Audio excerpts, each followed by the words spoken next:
வாங்கும்போதோ இல்லைனா வந்து ஏதாவது ஜூஸ் வாங்கும்போது நமக்கு பாட்டில் வரும். இதை மெயின் பக்கத்தை வந்து நான் கட் பண்ணி எடுத்திருக்கேன். இதை பார்த்தீங்கன்னா கத்தி நல்லா சூடு பண்ணிட்டு கட் பண்ணும்போது ஈஸியாக கட் பண்ண வரும். இதெல்லாம் கத்திரிக்கோள் வச்சு நீங்க நல்லா கட் பண்ணி இந்த சைஸ்க்கு நீங்க எடுத்துக்கோங்க. இப்போ பார்த்தீங்கன்னா ஒரு பெரிய சைஸ் டப்பாவோ இல்லைனா வந்து ஏதாவது ஒரு டப்பாவோட மூடி எடுத்துக்கோங்க. எடுத்துட்டு நான் என்ன பண்ணுவேன், இந்த மாதிரி ரவுண்டா நம்ம வந்து இதில் மார்க் பண்ணிட்டு இந்த சைஸ் வந்து நான் கட் பண்ணி எடுத்துக்கலாம். இதை வந்து நம்ம கட் பண்ணி எடுக்க போறோம். இது மாதிரி கட் பண்ணிட்டோம். இப்போ நம்ம என்ன பண்ண போறோம் பார்த்தீங்கன்னா, நம்ம வந்து இதை அதாவது தண்ணி பாட்டிலோட மூடி இருக்கிறது மேல் பாகத்தை நம்ம கட் பண்ணி எடுத்தோம் இல்லையா, அதில் இதில் வந்து ஃபிட் பண்ணிக்கிறேன். பார்த்தீங்கன்னா அழகாக நமக்கு ஃபிட் ஆயிடுச்சு பாருங்க. அப்படின்னா நீங்க வந்து க்ளூகம் இருக்கு இல்லையா, நம்ம அதுக்கும் நம்ம வச்சு ஒட்டிக்கலாம். நான் வந்து இன்னைக்கு ஃபெவி பாண்ட் வச்சு நான் ஒட்டிக்கிறேன். இதை வச்சு நம்ம மேலேயும் சரி கீழேயும் நல்லா இந்த மாதிரி அப்ளை பண்ணும்போது நல்லா இன்னும் ஸ்ட்ராங்காக நமக்கு ஒட்டிக்கும். இதே மாதிரி நீங்களும் ஒட்டிக்கோங்க.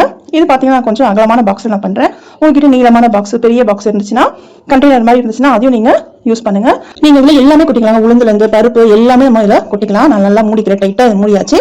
இப்போ பார்த்தீங்கன்னா இங்க நமக்கு கேப் இருக்கு இல்லையா, அது நான் வந்து இந்த மூடி போட்டு மூடிக்கிறேன். அவ்வளவுதான், நமக்கு சூப்பரா அதை ஓப்பன் பண்ணாமலே நம்ம அதுல இருந்து நம்ம அந்த சர்க்கரை எடுக்கலாம்.